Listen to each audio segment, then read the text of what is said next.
అందరికీ hi friends, ఈ యొక్క వీడియోలో త్వరలో ఓటీటీలోకి రాబోతున్న సినిమాలు అంటే తెలుసుకుందాం. అంతకంటే ముందైతే వీడియోకి అయితే లైక్ చేయండి, అలాగే మన ఛానల్ అయితే సబ్స్క్రైబ్ చేసుకోండి.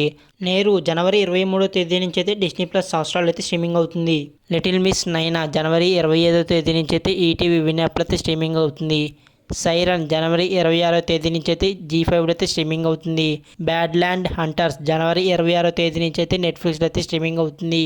యానిమల్ జనవరి 26వ తేదీ నుంచి అయితే నెట్ఫ్లిక్స్లో అయితే స్ట్రీమింగ్ అవుతుంది. కర్మ కాలింగ్ జనవరి 26వ తేదీ నుంచి అయితే డిస్నీ ప్లస్ హాట్‌స్టార్లో అయితే స్ట్రీమింగ్ అవుతుంది. బబుల్ గమ్ జనవరి 27వ తేదీ నుంచి అయితే డిస్నీ ప్లస్ హాట్‌స్టార్లో అయితే స్ట్రీమింగ్ అవుతుంది. పరంపరాల్ ఫిబ్రవరి 1వ తేదీ నుంచి అయితే ఈటీవీ విన్ యాప్లో అయితే స్ట్రీమింగ్ అవుతుంది. కటేరా ఫిబ్రవరి 9వ తేదీ నుంచి అయితే జీ5లో అయితే స్ట్రీమింగ్ అవుతుంది. భక్షక్ ఫిబ్రవరి 9వ తేదీ నుంచి అయితే నెట్ఫ్లిక్స్లో అయితే స్ట్రీమింగ్ అవుతుంది. గుంటూరు కారం మహేష్ బాబు గారు అలాగే శ్రీలా గారి కాంబినేషన్లో వచ్చిన ఈ మూవీ అయితే ఫిబ్రవరి 9 లేదా 10వ తేదీ నుంచి అయితే నెట్ఫ్లిక్స్లో అయితే స్ట్రీమింగ్ అవుతుంది. నాసామిరంగా నాగార్జున గారు అలాగే అల్లరి నరేష్ గారు అలాగే రాజతరం గారు కాంబినేషన్లో వచ్చిన ఈ మూవీ అయితే ఫిబ్రవరి 12వ తేదీ నుంచి అయితే డిస్నీ ప్లస్ హాట్‌స్టార్లో అయితే స్ట్రీమింగ్ అవుతుంది. సైంధవ్ వెంకటేష్ గారు నటించిన ఈ మూవీ అయితే ఫిబ్రవరి 13వ తేదీ నుంచి అయితే అమెజాన్ ప్రైమ్ వీడియోలో అయితే స్ట్రీమింగ్ అవుతుంది. ఇవన్నమాట త్వరలో ఓటీటీలోకి రాబోతున్న సినిమాలు. వీటిలో మీకు ఇష్టమైన మూవీస్ ఏంటో కామెంట్ చేయండి, అలాగే వీడియోకి అయితే లైక్ చేసి మన ఛానల్ అయితే సబ్స్క్రైబ్ చేసుకోండి. Thank you.